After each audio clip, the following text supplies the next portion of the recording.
We're already vibing already, Terrence. I appreciate you being here, man. I'm so grateful to have it to be here. Thank you for the invite. Yeah, I gotta kick us off with a question that it actually came from your Instagram, man. But you shared a little bit about currency, and you shared about kind of, I guess, your perspective on how a lot of the world has changed towards currency monetarily, right? And you were talking a little bit more about sharing experiences, stories, etc. Can you elaborate a little bit on that? Yeah, I mean, I've talked about currency under a lot of different scenarios, but my main thought regarding it, we are the only creatures in the known universe that uses an indirect form of exchange. Everything else, it's a direct form of exchange. You give me this, I give you that. There's always this trade, the symbiotic nature between most creatures in their environment. It's you give this, I take that, and I give this, you take that. But we have our main form of exchange as an indirect form of exchange. I'm going to give you this piece of paper that's going to represent what I owe you or what you owe me. And instead of the actual exchange of goods, so everything is in a debt-based fall. No matter what, you're always, even with the paper, you don't have the actual value as the debt being covered. You just have the piece of paper that says the debt can be covered by this. We don't exchange in the gold. We don't exchange in the silver. So that's what I think about with that, and therefore we lose that immediacy of, the prolactin that comes after having sex. It's Yeah, like it's solved. yeah. It's satiated. It's interesting, man, because when we started this project, and I know you just mentioned it, so I appreciate that. Yeah, life currency, the whole concept is just pouring, stories that can teach people in their personal lives, professional lives, and people, I think they digest stories and information differently, depending on how we're feeling, depending on how we're doing that day, etc. But a lot of it has been real, honestly, weird for me because here we are doing this project, like yourself being here, we appreciate it, but there's not much of a trade other than connection, other than, hey, maybe you can learn something from us, maybe we can learn something from you, and we appreciate it, and hopefully the audience can learn a whole lot, And I think it's been very fulfilling for us. It's the first time we've done something that's more in a media landscape or in a creative landscape, and I know you've done a lot of that, man. So you know it inside and out. It's definitely a different world, definitely a different world. But I like the way you worded that because it's currency and what we value in life can really get screwed up very quickly. It's so funny when you think about the term currency. Where did it come from? It came from the river banks and the current that ran through it that connected all of the tissue between it. That's where the currency ultimately comes from. But for some reason, we've compartmentalize or quantize each motion, and put it into dollars instead of it being a flow. It's something that's supposed to always flow. And like you and me being here together, the idea, how does this happen? Out of the trillions upon trillions upon trillions of waveforms in the universe, what conditions converged in order for you and I to be here? It couldn't have been coincidence because there's so many people that's been involved and instrumental in making this happen. And it has to have been something that has happened in a previous lifetime. We've come together, and we'll come together in the next lifetime. Maybe it's just a little bit of information seemingly that's pushed or exchanged, but it directs us, but I don't feel like this is the first time I'm talking to you right now. We had a pre-shift. I pull everything from the restaurant industry because that's my background, but we had a pre-shift meeting right before you got here, and I told everyone, I said, we've been at this for 18 months, and we pour ourselves into people and into good karma. And I said, this is a neat opportunity that's walking through our door, and let's make the best of it, and let's have fun. And it's not about trying to explain or seek every single opportunity from an opportunistic lens. It's really more of continuing to put out, good energy and seeing what it brings. So it's interesting to hear you talk because I literally just came off of that talk with the team right now. Mm-hmm. And I think my younger self would have tried to solve every single thing there. and question probably everything a little too much. And I don't know, man. Sometimes I picture that little emoji of the guy surfing. You know, I'm just like, hey, you know, just it's an interesting thing. Yeah, there's a book. I wish I could remember the name of the author.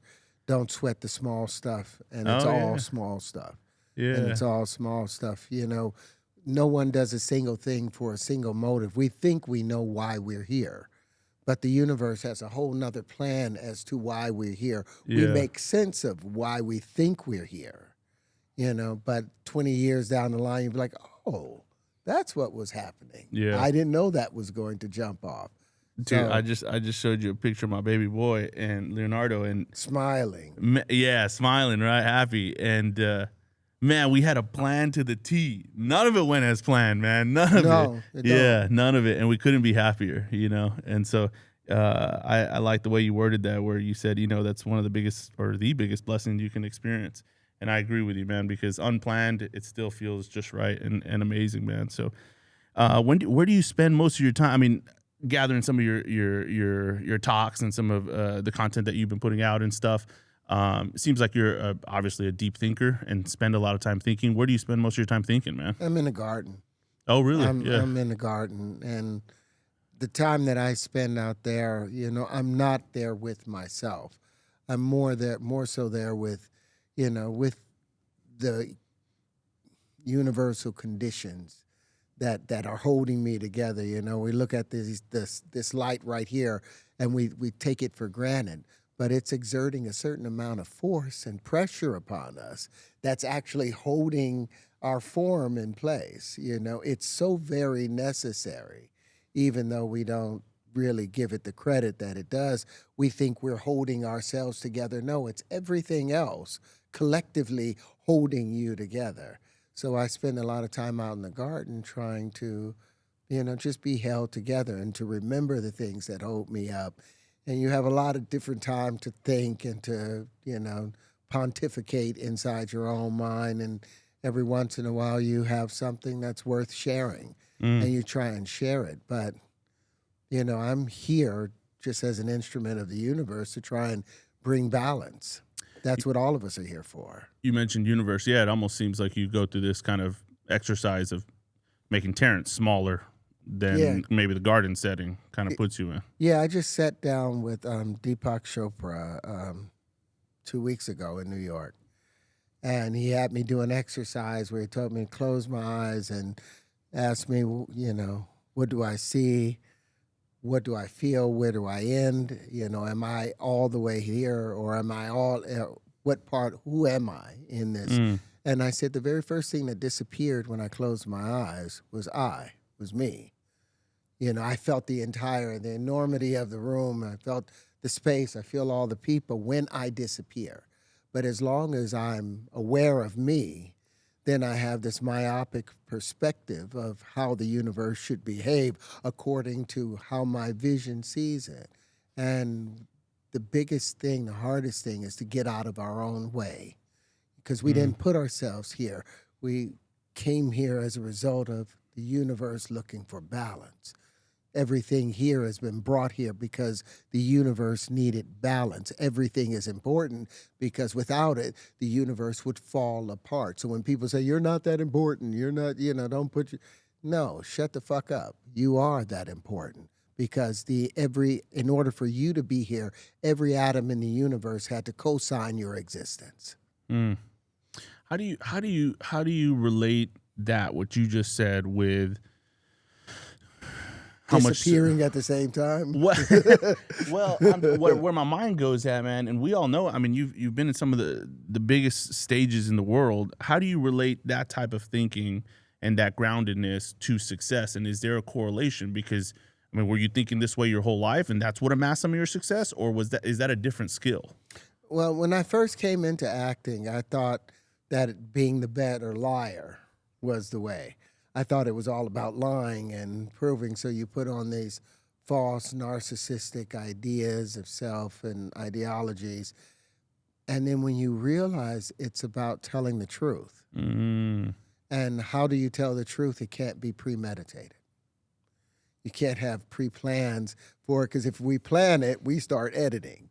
And once we start editing, we start, fudging. The fudgery begins. Mm-hmm. So in order to be able to be completely honest with anyone or anything, we have to approach it like you and me had never met before. I didn't look you up to see, okay, well, let me see what I can see about who this guy is. So now everything that we say is it's natural, raw, organic. It's an honest conversation. We can lie in the process of having this conversation, but there's no need to, because we've come from a premise of equanimity. Dude, you're gonna think I'm bullshitting, but the ideas are very thought provoking, and again, I just shared with you that I don't have a media background, right? But coming into the media landscape, I felt that the thought processes were very different. And I'll just, in a nutshell, I'll just tell you what I'm hearing from you, and now you correct me if I'm wrong, but I don't like to strategize when it comes to people. I don't like to be strategic with people and agendas with people. I think that to me is, I don't know, just not a peer. I could be strategic about business. I can be about financials. I can be strategic about my work. But to me, to know something that someone doesn't and just leverage it, I don't know, man. It just doesn't sit right. And so our journey, a lot of what we're doing here at Life Currency is, and you can ask the team here, but it's just straight up raw, man. And I'm just like, man, that's interesting. So hearing you, I don't know, man, it's doing something for me right now, but it's fascinating to me. The best part of getting to know somebody is when they get to know you. Yeah. And the way they look at you change, and there's a confidence, and they don't need to look at you as much. They can turn their back to you because they know that you're trustworthy. And the second best thing is when I get to know somebody else, because now I know that they're trustworthy, but the very first thing, like I was told once, I had asked this man about the best advice he can give a young man when I was 36. And he said, this is 21 years ago. He said, you've got to remember in every person that you meet, there's a piece of God in them. That's who you talk to. But you make sure that they see it in you first. So now I'm trying my very hardest to, like that book says, not thinking about what I'm going to say next while you're talking, actually listening, and diving more into it and being that part of God that I want, to receive, where the Creator is listening to the words that's coming out of my mouth and not waiting for me, hurrying me up to finish talking so the Creator can say what he needs to say, One of the first, I think it was like the second guy we've ever had on this pod. I was like, how are you so successful, man? And he's like, I talk to everyone like if it was my grandma. And I'm like, what? And he's like, I shit you not, man. Like, would you talk disrespectfully to your grandma? Are you going to say, you're not? You're going to, and he's like, and I believe at my core that has made me more successful because I'm empathetic and I'm interesting. It's like, what are people? Yeah. What is the person that's in front of you? Is it just, some collection of conditions, or is this actually a reflection of the Creator? And once you see the Creator in them, if somebody just said that Jesus just walked by, or the baby Jesus just showed up at the door, everybody in this room would run over there to go and see that baby Jesus. And that's how I think we should behave with each other. We should all see the baby Jesus in each and every one of us, the one that can't harm us, the one that's just there to help us, the one that's not judging us, the one that is just there, whatever vision we have in our mind. That's who we need to focus on and be that person. If I'm the Messiah today, I may not be able to be the Messiah tomorrow, but for a few hours today, I'm going to behave as the Messiah until the Messiah shows up. That kind of mentality makes the world a better place because you're selfless for the day. But then it's not fun, Terrence. It's not fun. It is fun. Dude, that's what when the devil gets there, it's okay to have a little devilish. I mean, I'm not so deep into hedonism, but I have my rascality. Yeah. I have my vices that I play with, but I keep it balanced. When I go out in that garden and I don't water the roots of something. I call it watering the sky because I turn the hose as the high pressure and I let the water arc into a rainbow, and pretty much I see the rainbow while I'm doing it because the trees are praying, and they're praying for rain. They're praying for their creator, their God, to help them. So for a minute, I become the hand of the creator, and I'm putting it out there. Yeah. And I feel that. I feel like, wow, like I'm hurting right now because typically I'm in my garden watering, this time or in the morning and in the evening. But I'm not there to help my plants right now because if something happened to me, I know that they would remember me. And maybe if I'm good enough to enough things in the universe, then maybe enough waveforms will remember me. And maybe when my time is up, I can get extended a little more time. Or there'll be certain conditions where I'll be brought back in the next episode, or in the next season. And just, give me, have things love you enough by being that good person, but also being honest to yourself. The lust that's in me, I can't wait to get home and express some of that with my wife. I can't wait for that. And I'm not going to condemn myself because, I like naughty things at the same time as liking good things. But it's like being balanced with your shadow and not judging you, but living within harmony of your, I don't know what the term is right now. It's a collection of your principles, that your constitution. There you go. And do you feel like that foundation in a lot of those big roles, you mentioned lying, you mentioned narcissistic, was that foundation different than it is today? Yeah, well, back then when I was lying, I could convince them. And I was so good at convincing, I could see him look around and be like, oh, wow, yeah, I got them all shook. But the very first time that I actually allowed a character to move me and to be moved by that character, I saw the empathy of everybody else. They didn't sit back like this with their arms watching like, ooh, they leaned in. Yeah. And that moment of them leaning in, I was like, wow, there's something to this truth thing. And you start doing the truth more often in your work, and you have a greater effect. But the problem with being truthful about it is it tears at you, because when you're going through those stuff with the characters and you got to cry 20 times in a row, your body don't know that you're acting. So being truthful, you feel and carry the entire weight of whatever that character is going through. So it's easier to lie, but then it's not as rewarding to lie. And when you see a fake actor or an actor that's acting, you turn away. Yeah. But when you see somebody telling the truth, you're all in. I mentioned the fun part because at least that's what runs through my head, man. I was blessed to meet my wife. I really truthfully believe she brings out the best in me, and a lot of that best was groundedness. I was just so, I think at the root, a lot of my personality traits perhaps were the same, but the groundedness that she brought to me, the man in me still is like, well, that's not fun. We got to go do this. We got to go do that. And I'm like, man, I'm just pulled by these earthly things. Yet my environment today is I'm happier. I'm more grounded. I feel more purposeful. I feel more. And it's fascinating to hear. And I'm just talking about some little guy here from the local town. You talking on a scale of entertainment like none other, man. That's fascinating to see all that.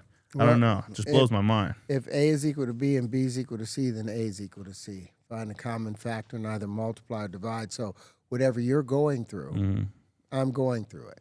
We're all experiencing it just under different conditions. But we still feel it just as deeply, no matter what the circumstances, the temptations that you get throughout a week or a month. I get those same temptations throughout that. Why? Because we are 98.7% identical to simians. We have that in common. So there's only a 1.3% differentiation between us and them. So we have that in common, and that 1.3% differentiation is what makes us human, is what we call human. But remember, the other 98%, all it wants to do is what the apes do. It wants a harem. That's what's natural when you produce 1,500 sperm per heartbeat as a male. That's what's the natural thing. And so it's a Herculean effort to be monogamous in our society. But we do it because there is a blessing that comes from it. There's a benefit. But it does come at some kind of cost to our testosteronal nature. You know, our testosterone drops a bit. Have you ever heard the where people say why does a man wear black or a suit at their wedding? Have you ever heard that question or anything No. like that? So somebody told me this maybe a few years back, and they said the wife is in white, it shows purity, and the man's in a suit or black because he's there to die. Oh, yeah, of course. Now that makes sense. Yeah, and I was like, excuse me? And they're like, yeah, to die. You're gonna kill yourself so that you can become one with your wife. And I'm like, holy crap, you know? Yeah. But now in hindsight, it makes a lot of sense. We lose 25% of our testosterone when we enter into that committed relationship because we have to give her some room for power. And with that, she does like the rest of the praying mantises. She eats your head off first. But while she's allowing you to mate. She allows the body to keep that mating, power. and then they just eat your head off. Yeah. Just eat it up, little bitty bites at a time. Yeah. But they keep. So there's Different kind of strength. We're just feeding. At the end of the day, we're one system. You know, the male and the female, opposite sides of this coin. But each and every one of them are essential. But the women are smarter than us. I was just having lunch a minute ago, and we were talking about why women are able to think quicker and develop much quicker. But after 3 months of gestation, when the woman's body recognizes that it's a little girl in there, it floods it with estrogen, and it causes the connections between the right and left hemisphere to multiply more than that of men. They'll have 2 to 5 times the amount of connections. So they recognize different things, and that gives them a power of having strength over you because they're smarter and they can identify it quicker. But because they have so many other things to consider, they can't make the decision on it. And they've got to call Rachel, or they got to call Shirley. They've got to compare notes, and they'll come up with a more comprehensive understanding of something. Whereas a man, we have been geared towards seeing the task, recognizing it could have some threat, but the reward, I can do this. And we go for it. We scurry towards it where a woman sniffs it out. So when those two are working together, it's a beautiful relationship. But she has to take off the head. So you mean I can't just solve everything, bro? I can't just solve it all? And you're not supposed to. Yeah, and you're not supposed to understand her anyway. Can you imagine if you understood a woman? Yeah. That would make you a bitch. Yeah, and maybe lose some appreciation for her, too. And she won't appreciate you anymore if you're sitting up there commiserating with her. Facts, She don't want you sitting there having a conversation. Oh, I love you. And yes, let's cry together. Let's have some tissue. No, she wants her man to be there standing firm. I don't know why you're going through all of that, but, and when you're ready, I'm over here. Yeah. That's the reality. Women want men to be men, and men want women to be women. I don't want to understand them. I would like to. I like looking at the magic trick and trying to figure it out, but I don't want nobody to explain the damn magic trick to me.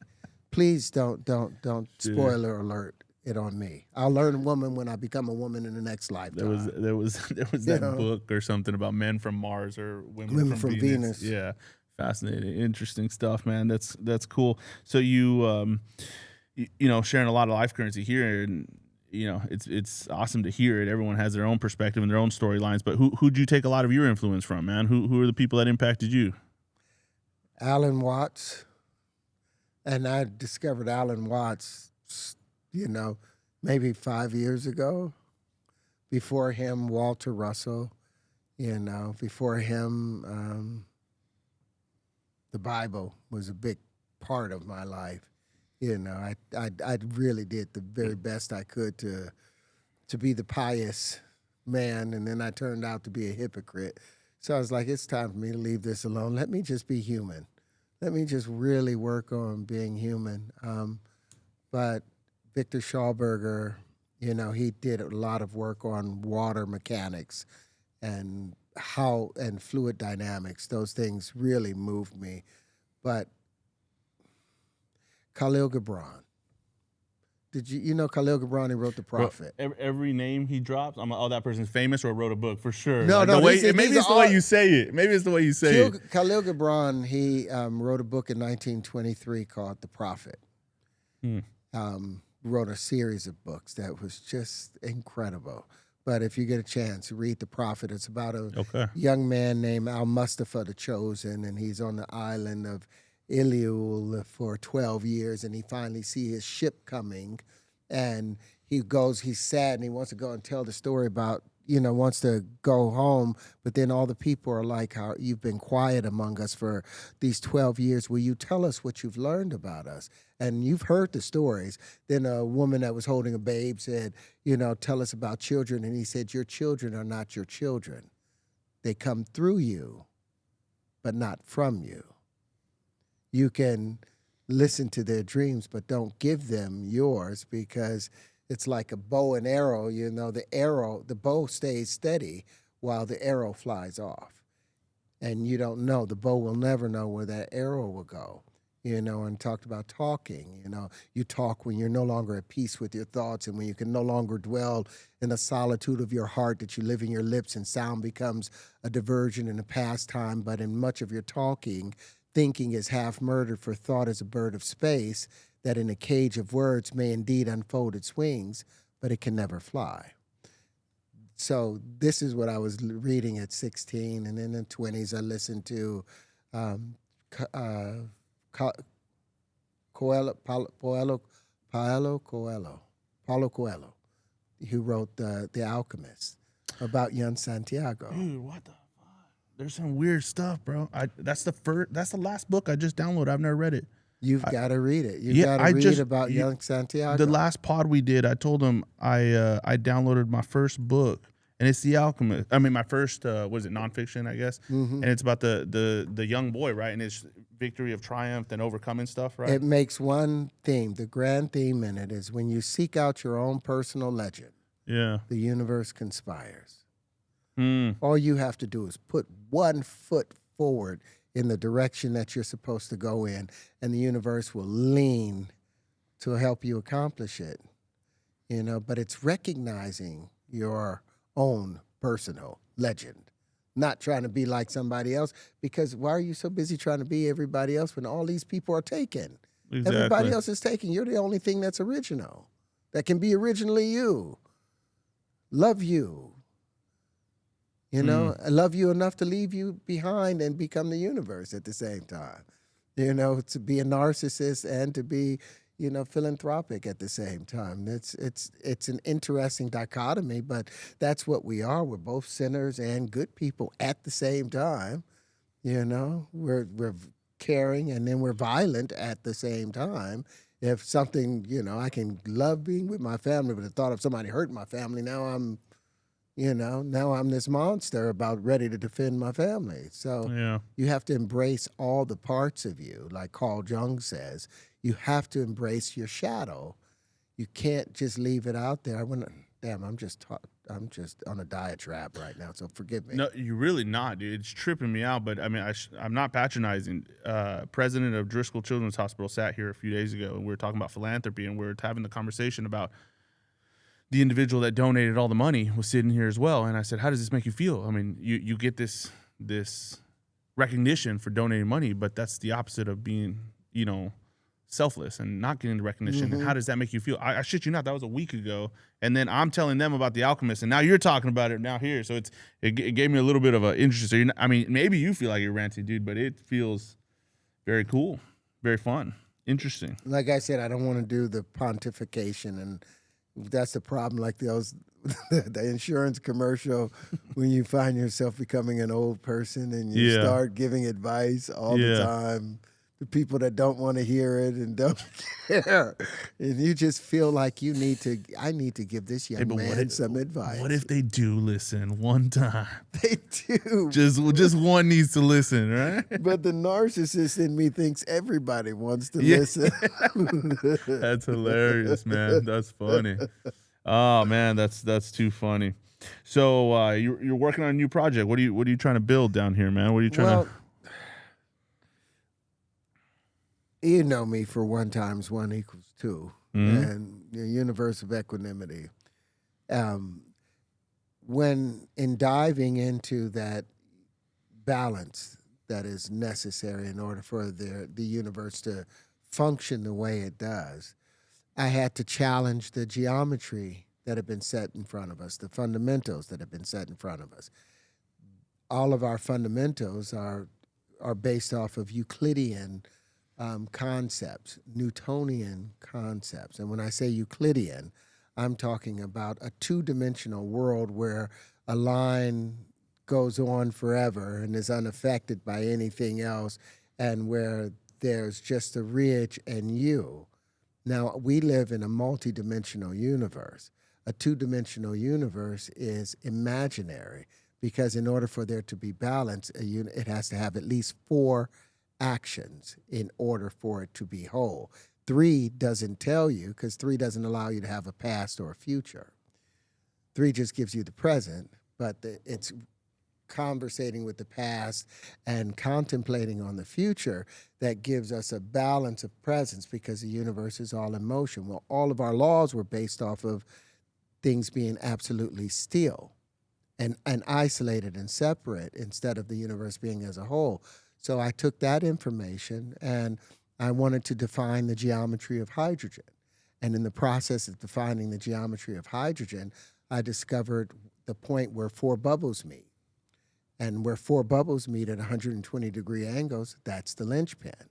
And I decided to put props inside of those 6 pentagonal areas to see what would happen. And as a result, it ended up creating tangential flight, which is the ability to fly around your own center of mass, something they've never been able to do before. But because this is the geometry of hydrogen, now any bond that hydrogen makes, linchpin can make. So now we have cooperative flight systems that's able to bond with an unlimited number of other units. And I was like, well, let me put armatures inside of these vortices. And as a result, now it's able to go out and grab. So now we have a cooperative system that has utilitarian aspects to it. And I've come down here, to find a home for it. Been invited by the people of Brownsville, by UT RGV, to collaborate with them. So we're going to change the world from right here. Well, welcome to the Valley, man. Yeah, man. I love this place. I do too. Yeah. The people are genuine. Yeah, for sure. Facts. Yeah, they are. They're really good people. We were just talking about how growing the giving culture down here, sometimes we don't want that recognition. That was a little bit of the conversation before. Yeah, I love what you said about the man that had given a great deal, but because it is good. On one hand, it's good to see someone that has given, and it's good for people to know about it, because then they're reminded, I need to be more generous. I need to share more, because the universe has never asked anything from me. No indirect exchange. No, it's just asked me to show up, and it gives, and I give back. That's how we're supposed to be, but we've been taught to chase money. And it's a weird thing, right? It's a weird psychological thing where I want to give and I want to give freely, but then the individuals receiving are saying, but help us genuinely spread the act of giving, and by you tying your name to it. So it's a very fine line, man. It's a very fine line. So, well, if I understood what you were saying, you have this theory of the hydrogen piece and that build, and y'all are taking it to manufacturing and see if y'all can come up with some cool shit. Oh, no, we've already built it. Really? Right now, we're just looking for the partners to expand it out. It's time to build the bonding. You know, we've worked out all of the bonding in it, but now it's time to effectuate the bonding and put the armature in there. We already have it completely autonomous. You So know, when you say it's a thing that flies? yes. Or- Oh, you've never seen it? Have you? No, I don't know what you're talking about, to be honest. I mean, I'm Oh. just from what you said, it was like flying around its own mass, but I Okay, don't well, know. we're gonna have to let it roll just for a second. Still. Yeah, no, you're But good. you get to, and then we'll be able to pop it up on the screen. Wow. I made the mistake of looking over at myself and was like, oh my God. Here, I'm going to show That you reference this monitor. just so you'll have a reference of it. Okay. Yeah. What is that there, Terrence? What am I looking at here? Oh, that's one of the, that's the geometry of hydrogen. That's the linchpin without any props in it. It's just showing you the 4 cavities where 4 bubbles meet. But no, I've got to show you this. And then for the audience, you'll be able to share this with them later. Here. Oh, you've got it right there. Go ahead. Okay. Go yeah, ahead. just Go gotta get on back. top of Rewind it. Rewind it, man. You all up. No. Go back. Rudy's the man, You dude. gotta- Rudy's the You got to man. go back to go back before that. Okay, so what are we looking at? This is a Bingo. video? Okay. Now this is our simulator, and then afterwards I will show you the actual the prototypes. But you're able to see the 4 units coming together, and collectively they're going to pick up that 50-pound barrel. This is all real physics. Each one of these is about a foot and a half across. So it's a drone. Yeah, well, no, drones just go and they're done. But this is a colony. This is the cooperative system. So 4 of them, these 4 will keep bonding with other 4s, making larger, predictable structures. But in this scenario, now in order to pick up the 5, these 5 now will bond on a horizontal plane, and now they'll have enough downward thrust to pick up this. So at the end of the day, the utilitarian aspect of it, because now if you had a 2,000-pound thing there, you just keep adding linchpins to pick it up. And they could scale from being this small or to the size of anything.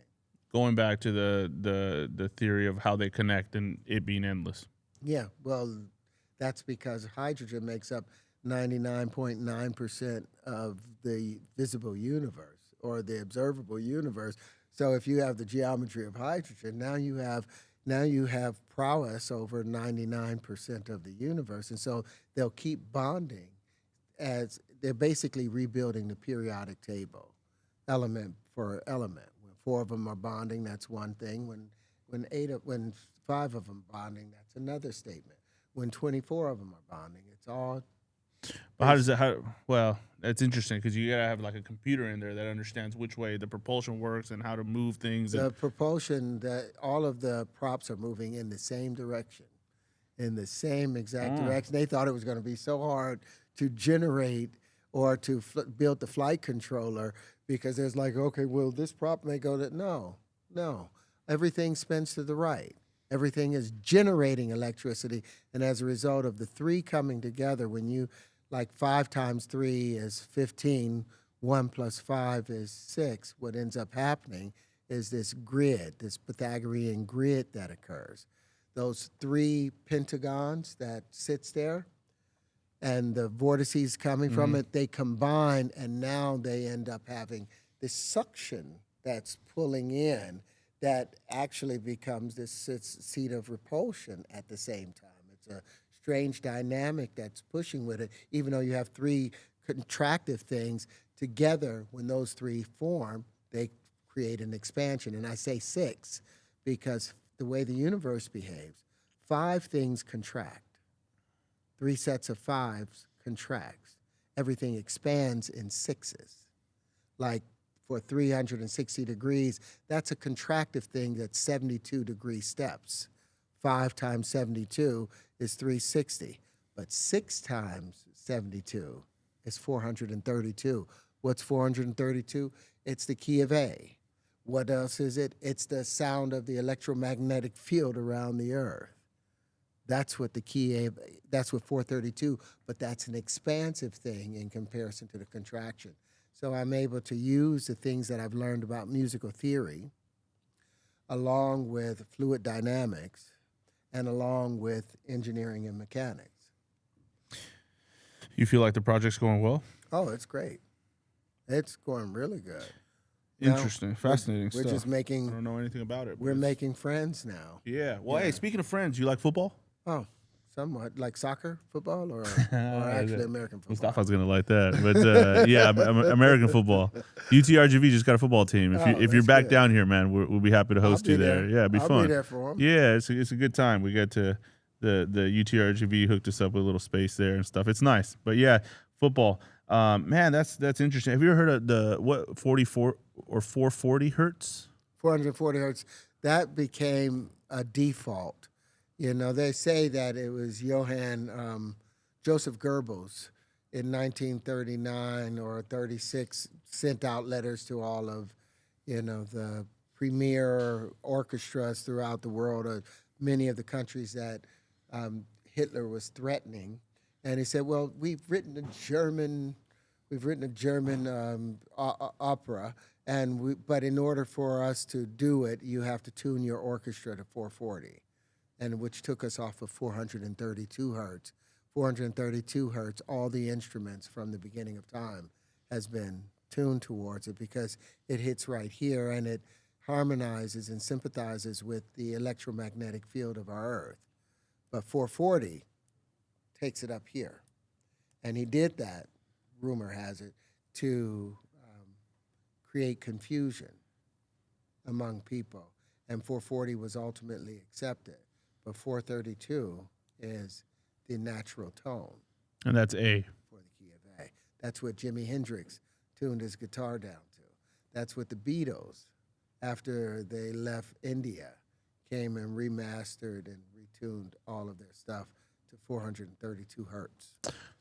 I don't know anything about it, but I know that there was a song, 440 in Spanish, but it was about 440. I think they're probably maybe talking about the key of A, but it's like the perfect harmony. Yeah, they'd like to think that, but it's 430. Well, if you look an at even it, number probably made more sense. Well, it sounded better. If you look at the geometry of it from the cymatics,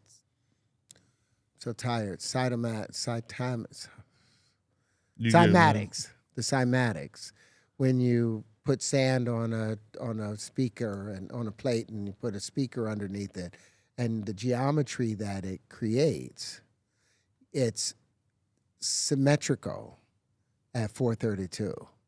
The geometry that 440 creates is not as symmetrical. Well, I got to change my whole spiel to my team, dude. I said, hey, you know what we want to be? 440. I tell literally, and I'm not a music guy. I said, you know what 440 is? This. And I was like, this is what it needs to feel in here. It needs to be no fires, no nothing. Now I got to change it to 432. It's 432. What? I'm going to have to go look that up. Google, what you should Google is the 432, the sacred music of the spheres. Okay. Google that and you'll see a red heart and just follow it. Well, I'm pretty sure they're talking about what I've been telling my team, or like conceptually, right, is probably what you're talking about. Yeah. Too. Exactly. They're so close. Finding balance. 440. Yeah, exactly. Because it was the whole idea, because in media, everyone's just fire, this, push out. Hey, we want this. You know, that's funny. I'm gonna look that up, man. I heard your wife, your partner, she's in the restaurant industry. Yeah, well, she used to. She's an incredible chef. She's had 3 or 4 different restaurants, and still, the restaurants that she sold, they're still out there and still get 4.5 stars. And she hasn't been there for 12 years. Wow, it's just what she set up. No, she hasn't been there for 14 years. Just what she set up, but now she's my manager. She's been my manager for the last 10 years, and she's a writer. And I really thought that I didn't think she was that good of a writer until I read her work that we were supposed to do together. But I'm lollygagging and doing other stuff, and she went and finished it. And now the agency is going nuts over it. It's going out, and it's really freaking good. Is that praying mantis head, dude? Yeah, yeah. I'm like, wow. I have to Interesting. see Good for her her. as a different being Yeah, now, and because she's flexing and sure. she's strong. I would love to know more about the whole restaurant deal. Obviously, that's what I'm passionate about. But I want to ask you, what was it like, or what is it like? Is it, married to somebody in the hospitality industry? Because the industry is a little bit unique, man. It's very time consuming, and it's a different mentality. Yeah, well, she fortunately for us in our relationship, she had just sold her last restaurant right Okay. around the time we met.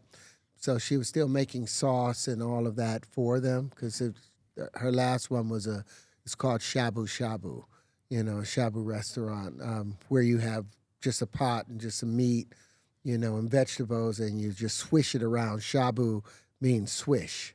You take these thin sliced meat and you swish it, and you have this beautiful sauce that's prepared, and it's very healthy, and all of that. But she used to be in there 17 hours a day, and because that's what you have to do. You Yeah. care about it.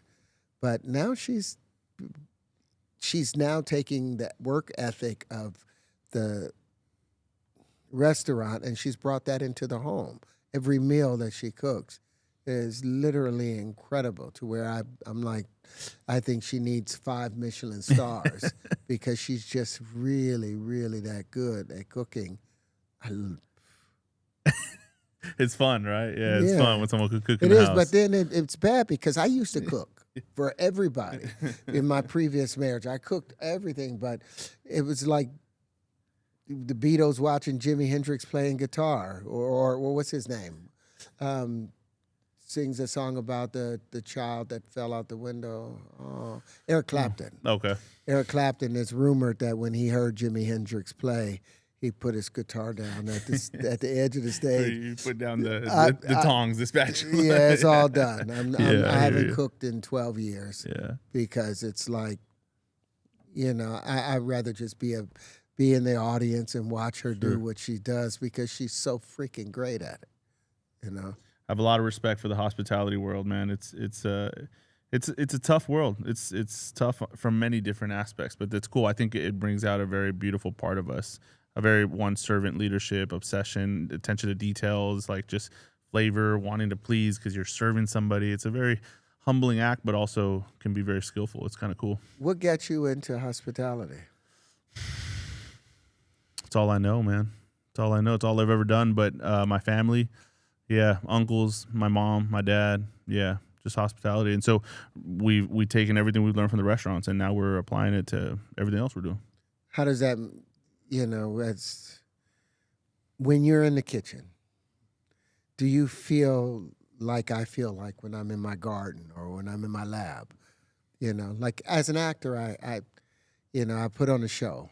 I feel like a fraud as an actor because I'm always doing an impersonation of Terrence Howard and what people expect to see of Terrence Howard.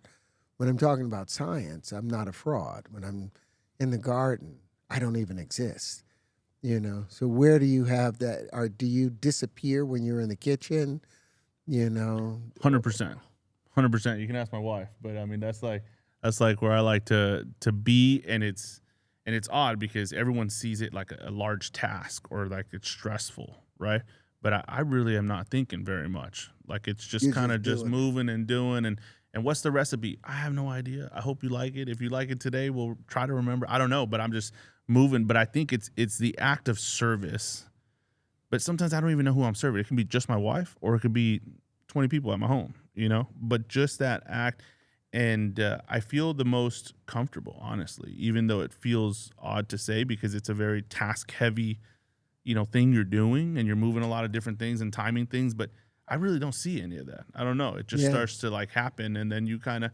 Now, I will say if there's like people interjecting like in a way that's not making me feel super comfortable, like say if I notice something that's like not supposed to be going on, I don't know, something, then I'll kind of get off centered, and then I have to feel like, okay, now I have to catch myself up or like orient myself a little bit. But if none of that's happening, dude, I'm vibing. It's fun. Yeah, it's very peaceful for me. I like to put good music on, kind of loud, and then I just be cooking away for a while. Do you eat while you're cooking, or do you?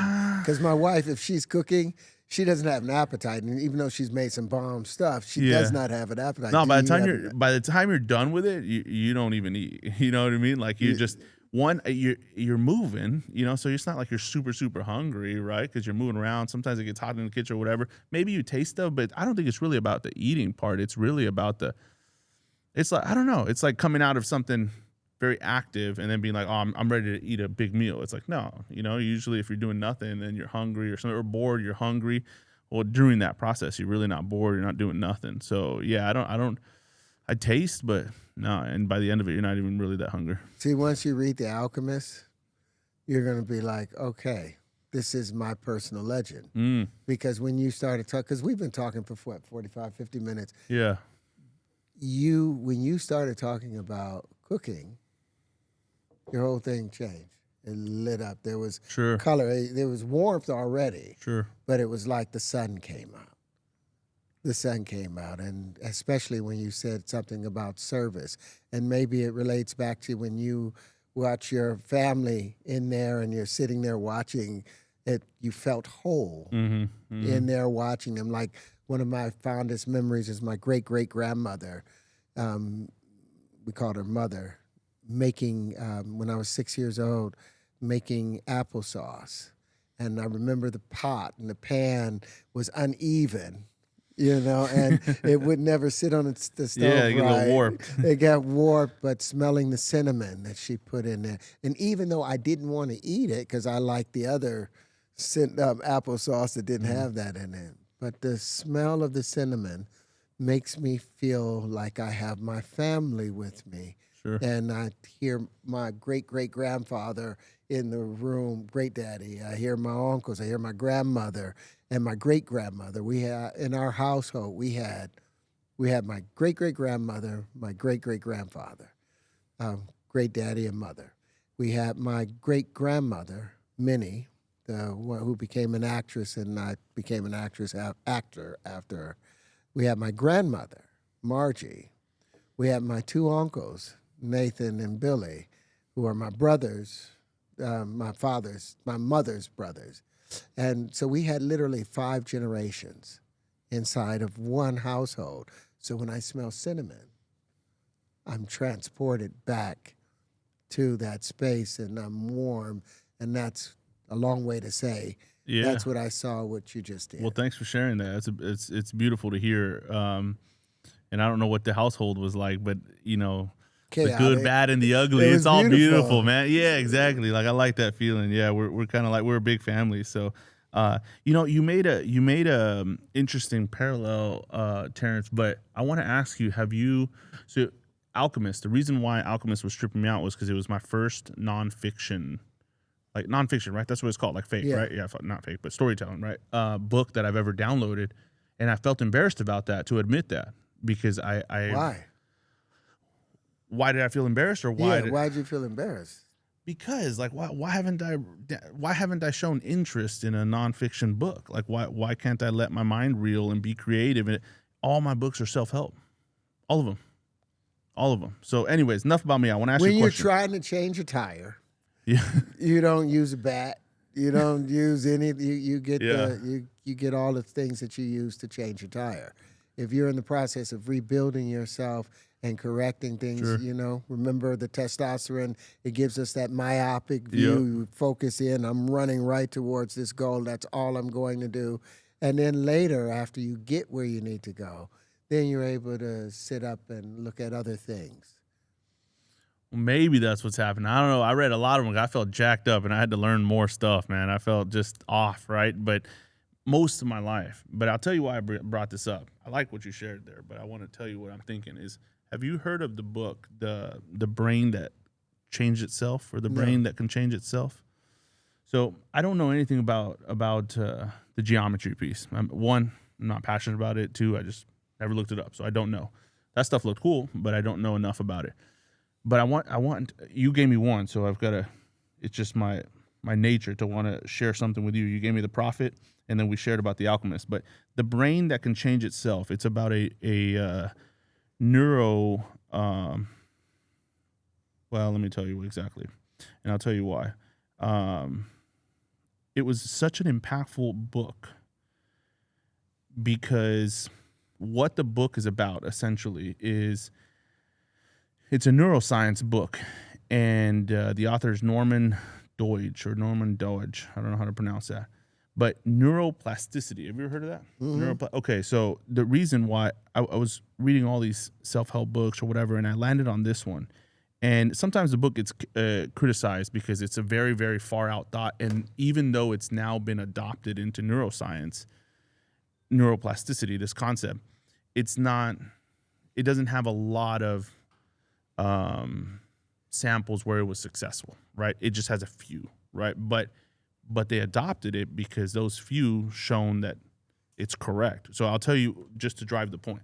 In the book, he talks about how there's a patient that loses half her brain. And because she loses half her brain, half of her bodily functions and everything else is gone because the brain is wired a certain way. Mm-hmm. Well, the book went on to say that through neuroplasticity, she was able to gain some of the functions of the right side of her brain, even though it wasn't there. And the reason why it made me think of you right now is because with some of this geometry piece, it really challenged what people said about the brain is hardwired. This is how it works. If you don't have that side, it doesn't work. And with just left side, she was able to do some of the functions of the right. And so it started to get, I'm not kidding, it's a New York Times bestseller. You can check it out. It's really cool. But the adult brain, even though we know it to be hardwired, left started to do both functions. It's not hardwired. It's just wired. It starts to make you think, did we wire it or are we changes. learning? Yeah, I'm like, it's interesting. So it started to challenge what we know neuroscience to be. Well, picture this. You had a genetic code that was brought to you by your mother and your father, and each side gave 50%. You're 50% genetically predisposed to become your mother and 50% genetically predisposed to become your father. And then you've picked up their habits. But then you meet your wife. And how long have y'all been together? 3.5 years. After 10 years, you guys are going to start looking alike. Even though you have genes that are completely divergent to what she brings to the table. But you guys your face is going to start to morph. You're going to become her in your face. And she's going to, that's why people look like their dogs. So there is I wouldn't be mad at that, man. There's nothing that's hardwired. There is nothing that's really hardwired because there's nothing static in the universe. Everything that lie about carbon has always been carbon and it's just going to keep breaking down and become half-life. No. Carbon unwinds and becomes nitrogen. Nitrogen unwinds and becomes oxygen. Oxygen unwinds and becomes fluorine. And if you tighten them up, the fluorine will become the oxygen again. That's just how the universe works because everything has to fit together and the universe is in motion. Every part of it, and this is why it gets back to the fundamentals, because they've taught us lies that there's these static structures, and we use static structures to examine how the universe behaves, but that's not how the universe behaves. It behaves according to fluidity. Look, I don't live under a rock. I don't know what you're talking about, but I don't live under a rock. I know you. I know you've been getting a lot of grief for some of this stuff, the math and the piece. But check out that book because maybe this is a shame on me for doing this, but I don't know about the topic. But when I'm hearing you, it reminded me of the book because I remember reading that book saying, wait, we understood neuroscience to be this. And all the neuroscientists said, this is impossible. And now neuroplasticity has been adopted into neuroscience because there was this one man that said, no, this is possible. And it's not just the brain. There was other functions where a person couldn't walk because they were missing the piece that helps a person walk. Well, then he started to take steps. And so everything started to get questioned. It's very fascinating. It probably one of the most impactful books. I will read it. Fun stuff, Terrence. Fun stuff. Well, I hope the builds go great. I don't know enough about it, but I'm a big fan of UTRGV. Would love to have you down here again, man. Like I said, if you like football, we used to have soccer, but they traded the stadium for football, American football. They're gonna bring soccer back. Yeah, right. It seems like it. It lit up America. Sure. I've never seen the U.S. go crazy over football, over European football like that ever. It nuts. I'm like, okay. Yeah, it was definitely It brought nuts. us It was into fun. the world because all of our sports are just locked into these local and limited just things. U.S. too. Yeah, it's just U.S., but Yeah. now it's the entire world interacting. That's what we're supposed to be doing. It was cool to see. I'll tell you that, man. It was cool. Countries versus countries, and man, it just. I don't know. There's something raw about that. It's like, hey, there's nothing else. This is the best of the best across the world. Like, it was a cool thing to see. And usually it's at 4 a.m. in the morning, 3 a.m. because it's somewhere else. Because it's over there. But when it was here, the amount of people that participated in it meant a lot. So it's really about us coming together. You know, I could have had this conversation at home, but it wouldn't have been the same conversation as coming here, sharing the same air. Yeah. You know, I will never be the same person because I've now shared your air and my body has been affected by it. And it will; those cells are going to continue to be affected by it. You will not be the same person after this because we've interacted. And that's what we're supposed to be doing. There is no you. There is no me. There's just us as a whole. There's just the universe as a whole. And once we recognize that and start living according to that truth, then we have the entire universe at our beck and call. Speaking of being together, our team does this is our favorite part of the pod, man.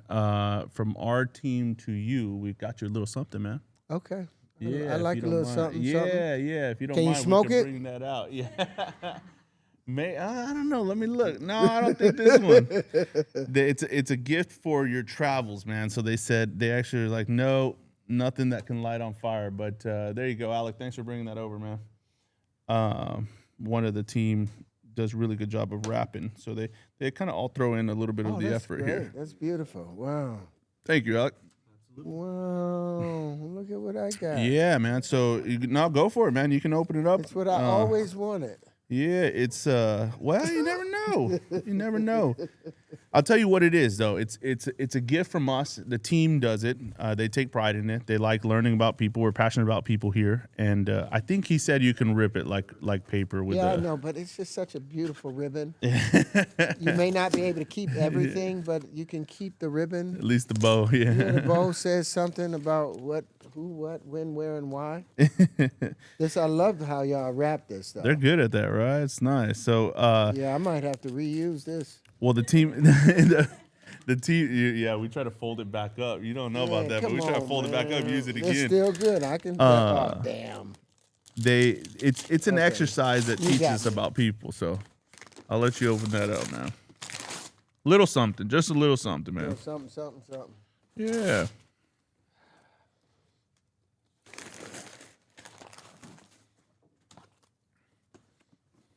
This moment is brought to you by Folgers. All right, let's see what we got. Okay, there's one something. Wow. All right. Haven't y'all always wanted this? Yeah. You can reuse it too. I like this. No shortcuts. No shortcuts. Amen, brother. That's on us. I know you're on a life journey and building, and so hey, no shortcuts. You know, No. It's got to be really thought out, really worked, and then yeah, they got you this so you can take with you or not. But we thought of you, man. It's interesting to learn, but hopefully you like it. Oh, I love this. This is right up my alley. You got 7 of them for the chakras. Yes, sir.